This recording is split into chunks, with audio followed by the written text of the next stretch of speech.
Gross book value of fixed assets, देखो gross book value, gross book value किसी भी चीज की है ना, ग्रॉस और नेट में क्या फर्क होता है? नेट जो होता है वो ग्रॉस माइनस डेप्रिसिएशन होता है, नेट। अगर खाली बुक वैल्यू कहता है ना, एक बात समझना, अगर खाली कहता है बुक वैल्यू, बुक वैल्यू, तो ये नेट बुक वैल्यू है या ग्रॉस बुक वैल्यू है?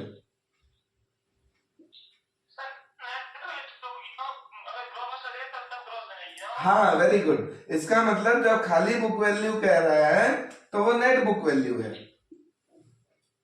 और नेट बुक वैल्यू जो होती है वो ग्रॉस माइनस डेप्रिसिएशन होती है, यानी इसमें डेप्रिसिएशन घट चुका होता है। और जो ग्रॉस होता है इसमें डेप्रिसिएशन शामिल होता है, इंक्लूडेड होता है। बात आ रही है समझ में? ग्रॉस में डेप्रिसिएशन शामिल होता है, और जब इसमें से वो डेप्रिसिएशन तुम हटा दो तो वो नेट बन जाता है। बात आई समझ में?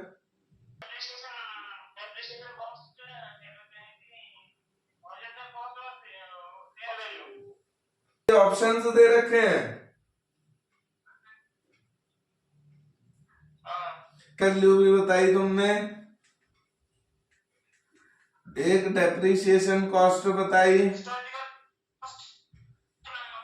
एक हिस्टोरिकल कॉस्ट बताई, और fair value, depreciation cost, historical cost, और हाँ यही आंसर है, हिस्टोरिकल कॉस्ट। हिस्टोरिकल कॉस्ट वो कॉस्ट होती है जो जिस समय हम मशीन खरीदते हैं ना, उस समय उसकी जो कीमत है वो हिस्टोरिकल कॉस्ट है। उसमें से जब हम अब डेप्रिसिएशन घटा देंगे, हिस्टोरिकल कॉस्ट में से डेप्रिसिएशन घटा दूं तो वो नेट बुक वैल्यू रह जाएगी। अगर डेप्रिसिएशन ना घटाऊं तो ग्रॉस बुक वैल्यू ही तो हिस्टोरिकल कॉस्ट है।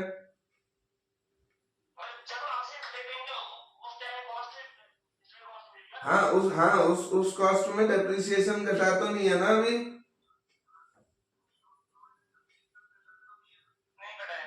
वो ग्रॉस वैल्यू वही तो है, ग्रॉस।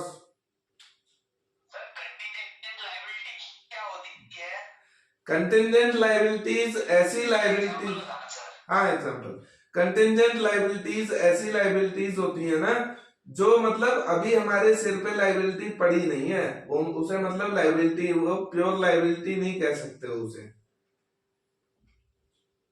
लायबिलिटी तो हम, देखो लायबिलिटी तो हम उसे कहते हैं ना जो मेरे सिर पे पड़ गई।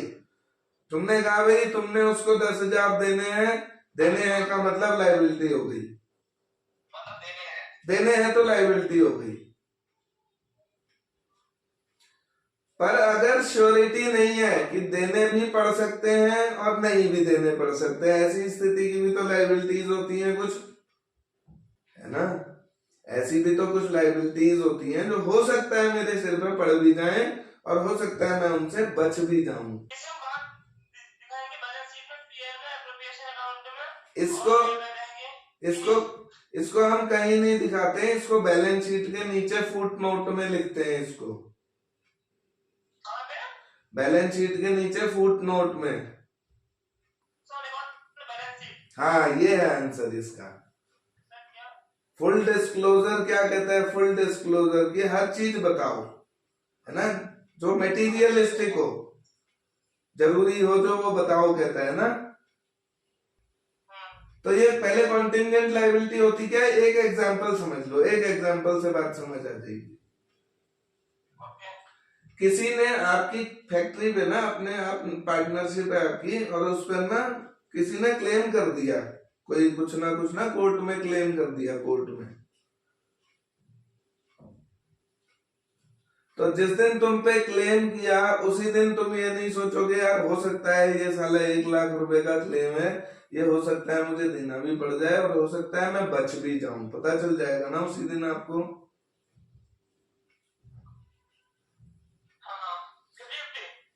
हाँ, कि हो भी सकता है क्लेम मेरे फेवर में भी आ सकता है, भाई जज जो है मेरे फेवर में भी दे सकता है उस डिसीजन को, और हो सकता है जज मेरे अगेंस्ट भी दे दे उस डिसीजन को।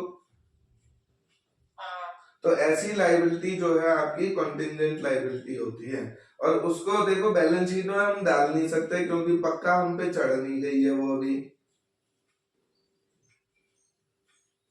पर क्योंकि फुल डिस्क्लोजर का प्रिंसिपल भी फॉलो करना है कि होने वाली जो नुकसान है, जो पढ़ने की उम्मीद हो वो बता दो। प्रूडेंस भी कहता है ऐसी बातें, कहता है प्रूडेंस कंजर्वेटिज्म। सर वो कहता है कि मतलब लॉस आपका हमेशा बता के चलना चाहिए। हाँ, लॉस तो ये भी तो लॉस है, देखो ये हो सकता है लॉस हो जाए ना, नुकसान हो जाए सिर पे, फिर कहेंगे बताया क्यों नहीं था यार, ये 1 लाख रुपए की लाइबिलिटी भी पड़ने वाली है। फायदा होने की उम्मीद हो तो नहीं बताओगे, लेकिन ये कैसी उम्मीद है कि इस पे नुकसान पड़ सकता है, सिर पे ओले पड़ सकते हैं ना, केस हो गया तो। हाँ, तो सिर पे ओले पड़ने की जहां उम्मीद हो उसे बता दो तो प्रूडेंस है। ही समझ में कॉन्टिजेंट लाइबिलिटीज क्लियर हो गई होंगी, उसको ना पीएल में जाएगी ना वो बैलेंस शीट में जाएगी। बैलेंस शीट के नीचे एक फुट नोट बनता है ना, नोट टू अकाउंट भी कहते हैं उसको, उसमें केवल हम दिखा देंगे कि कॉन्टिजेंट लाइबिलिटी 1 लाख रुपए।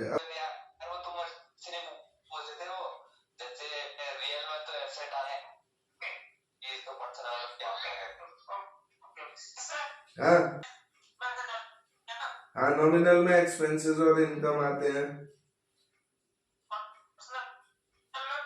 पर्सनल में बहुत कुछ आता है। देखो चलो मैं पर्सनल अकाउंट आपको बता, ये हमारी बैलेंस शीट है ना, बैलेंस शीट, इस बैलेंस शीट में ये हमारी असेट्स होती हैं सारी, ये हमारी लाइबिलिटीज होती हैं सारी। सारी असेट्स लगभग रियल होती हैं, कुछ जो है पर्सनल होती हैं, कुछ पर्सनल होती हैं। कि जैसे रियल की बात करें तो मशीनरी देखो रियल अकाउंट है, सारी फिक्स्ड असेट्स रियल अकाउंट है, सारी फिक्स्ड कह लूं रियल अकाउंट है, ठीक है फिक्स्ड। इनके बाद एक असेट और आती है नॉन करंट असेट, मालूम है ना, ये नॉन करंट असेट में कुछ ध्यान भी कर लो, क्या क्या है, 2-3 नॉन करंट असेट गिनवा दो जरा मुझे। परचेज अगर कर रखे हैं शेयर्स,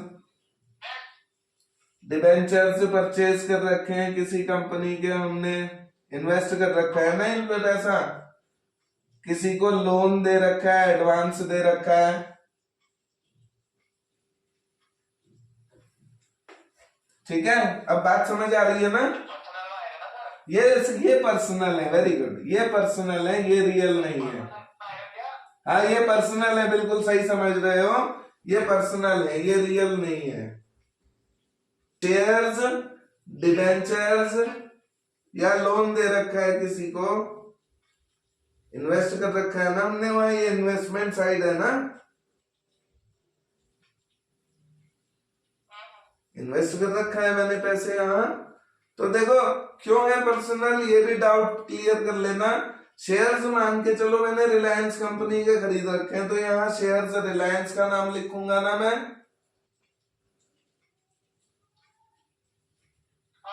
और रिलायंस एक आर्टिफिशियल पर्सन है।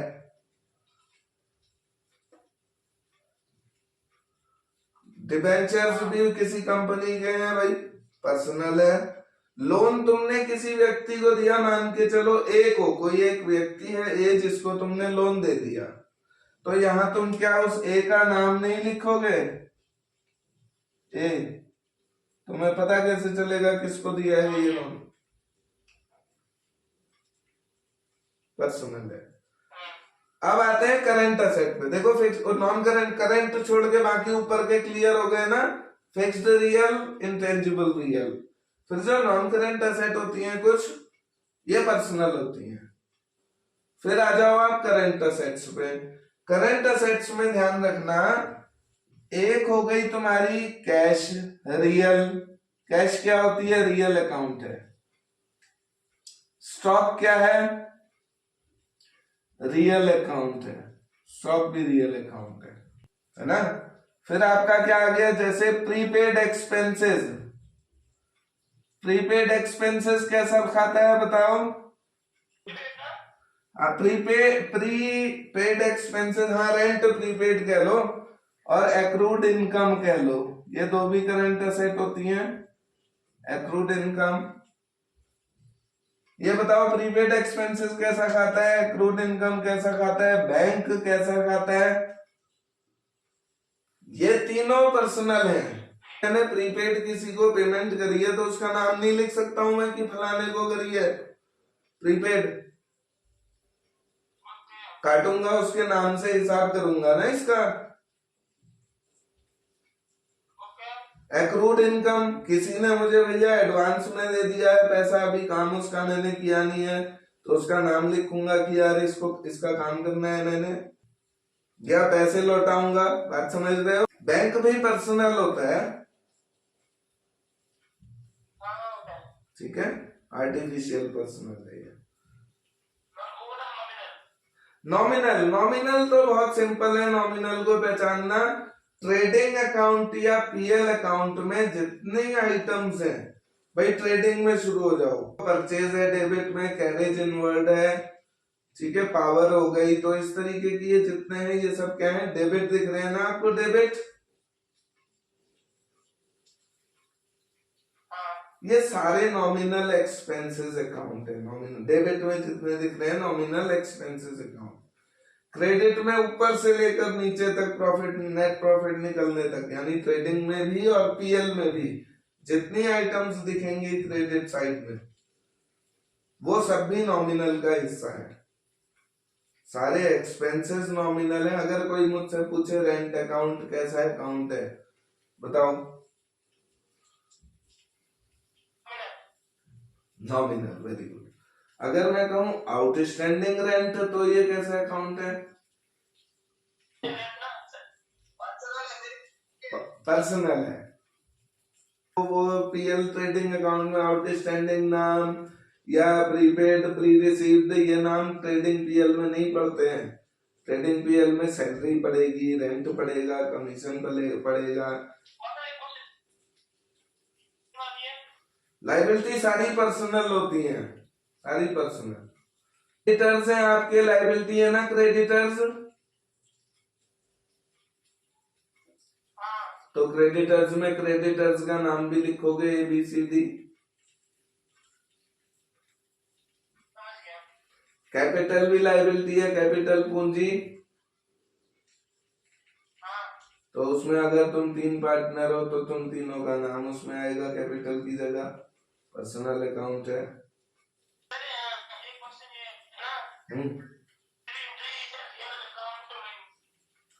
A credit entry in a real account means, ठीक हो गया, ठीक हो गया, डिक्रीज इन असेट्स है ये, इसका आंसर डिक्रीज इन असेट्स है ऑप्शन में, decrease in assets. Real account है, इसका मतलब असेट्स का अकाउंट है, तो असेट्स में मान के चलो कोई भी असेट ले लो, कैश ही ले लो, कैश को अच्छे से समझते हो, कैश ही ले लो असेट। इस अकाउंट में अगर क्रेडिट साइड डालोगे तो ये अकाउंट घटेगा या बढ़ेगा? क्रेडिट साइड, कैश एक असेट है, बढ़ती इस तरफ है घटती इस तरफ है, तो क्रेडिट में एंट्री करोगे तो ये असेट का खाता क्या हो रहा है?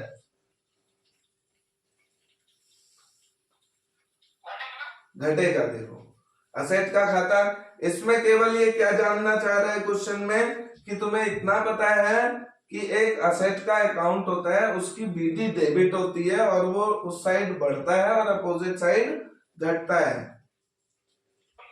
मतलब बीडी डेबिट है जब तुम्हें पता है तभी तो तुम कहोगे ना यार, हाँ यार ये डेबिट साइड बढ़ेगा खाता और क्रेडिट साइड घटेगा खाता, तभी तो कह पाओगे ऐसा।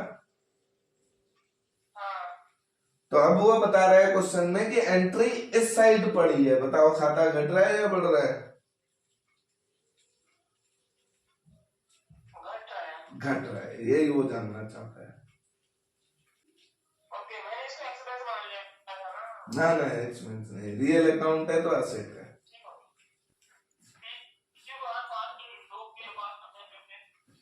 PQR 5, 3, 2। भविष्य में लाभों को चार बाद में चार चार तीन तीन के में करते हैं। अच्छा, 4, 3, 3 में बांटना चाहते हैं भविष्य में। हाँ, इसकी ना मुझे प्लांट एंड मशीनरी दी है 50,000 और बुक वैल्यू और रिवाइज वैल्यू कितनी है? Book value 50,000 revise 40। रिवाइज्ड 40। हाँ, और बुक वैल्यू 50 है। ठीक हो गया। बिल्डिंग है 40 बुक और 1 लाख। ठीक हो गया, 1 लाख रिवाइज।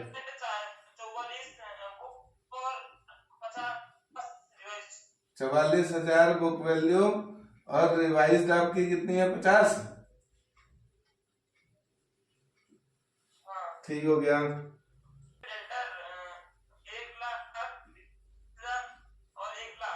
1,20,000। 1,20,000 बुक वैल्यू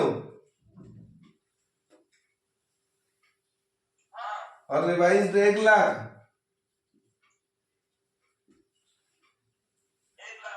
ठीक हो गया। और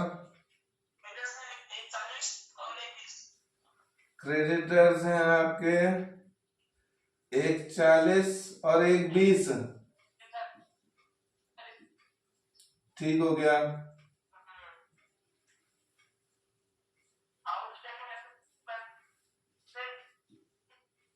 हाँ,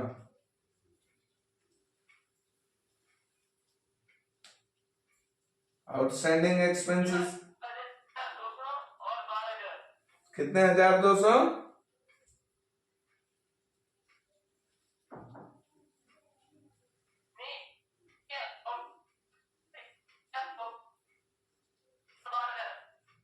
$11,200 और 12,000।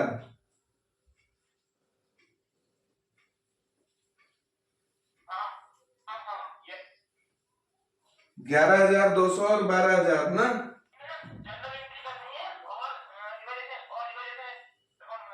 ठीक हो गया। देखो, पहले रिवैल्यूएशन अकाउंट ही बनाते हैं। सबसे पहला काम रिवैल्यूएशन अकाउंट। हाँ, रिवैल्यूएशन अकाउंट एक नॉमिनल अकाउंट होता है। सबसे पहली बात हमें याद रखना है कि रिवैल्यूएशन अकाउंट का नेचर कैसा होता है? Nominal nature. तो नॉमिनल नेचर होता है, इसका मतलब लॉस सारे डेबिट होते हैं और प्रॉफिट सारे क्रेडिट होते हैं। इस बात से भी सहमति जताओ फिर। अब देखो, प्रॉफिट कब होगा? असेट बढ़ेगी तो प्रॉफिट होगा। भाई, असेट अगर बढ़ती है तो प्रॉफिट होगा, और लायबिलिटी अगर घटेगी तो भी प्रॉफिट होगा। तुम्हारे दायित्व कम होंगे तो भी प्रॉफिट होगा। तो असेट्स का बढ़ना और लायबिलिटीज का घटना इस तरफ डालोगे। और इधर लॉस कैसे होगा? अगर असेट्स घटेंगी तो लॉस होगा और लायबिलिटीज बढ़ेंगी तो भी लॉस होगा।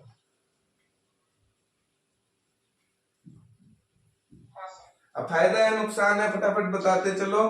प्लांट एंड मशीनरी 50 की थी, अब 40 की रह गई, नुकसान हो गया।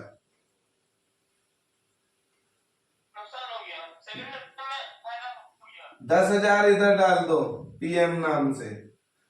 दूसरे में देखो फायदा हो गया 60,000 का, इधर डालो 60,000 का फायदा लैंड एंड बिल्डिंग नाम से। तीसरे में इन्वेस्टमेंट है, फिर फायदा दिख रहा है 6,000 का, इन्वेस्टमेंट में डालो। डेटर्स देखो 1,20 के थे, अब कम हो गए हैं, नुकसान हो गया है 20,000 का, इधर डालो डेटर्स नाम से। क्रेडिटर्स को देखो, क्रेडिटर्स 1,40 के थे, अब 1,20 के रह गए हैं जी, फायदा हो गया, मजा आ गया, लायबिलिटी कम हो गई क्रेडिटर्स की, यहां डालो 20,000 से। आउटस्टैंडिंग एक्सपेंसेस पहले 11,500 रुपए देने बाकी थे, अब पता चल रहा है 12,000 देने हैं। ओहो, चढ़ गई सिर पे, 800 रुपए का लॉस हो गया, यहां डालो आउटस्टैंडिंग एक्सपेंसेस। रिवैल्यूएशन हो गया, इसका टोटल करो खाते का, बड़ी साइड वही दिख रही है 86,000, यहाँ भी 86,000, इस 86,000 में से 30,800 कम करने हैं, 30 कम कर तो 55,200। ये कहाँ जाएगा बताओ, ये 55,200 पे अब किसका हक है, कहाँ जा डालेंगे इसको?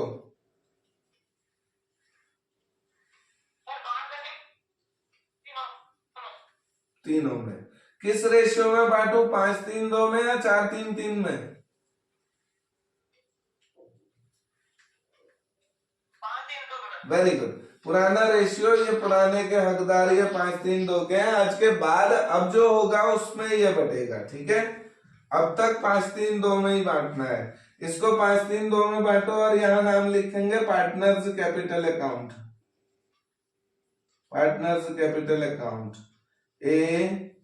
P, Q और R, तीनों में बांटो ये 55,200 को। जरा 5-3-2 में बांट के बताओ कितना हुआ। 60 लिखा, लैंड एंड बिल्डिंग 60।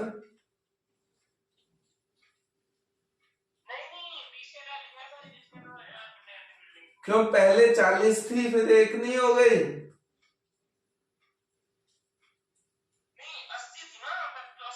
अच्छा, पहले 80 थी, मैंने यहाँ 40 लिख रखी है, ये पहले 80 थी तो 20 आएगा। पहले 80 थी तो 20 आएगा, बाकी फिर 6,000 होगा, फिर 20,000 होगा ना। अब फिर बांटो इसको 20, 46,000, 46,000 में से आपका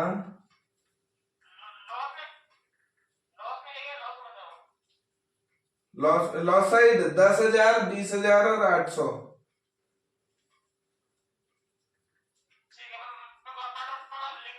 15,200 रुपए को बांटोगे ना, 7600, 7600, 45, 60, हाँ 30, 40। अब बताइए सही, ठीक हो गया। इतना करने के बाद अब हमें जर्नल एंट्रीज पास करनी है।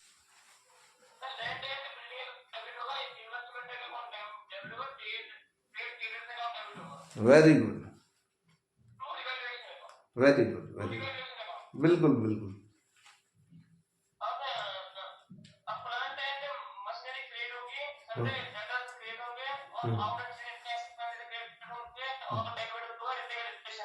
वेरी गुड, वेरी गुड, ये है बात।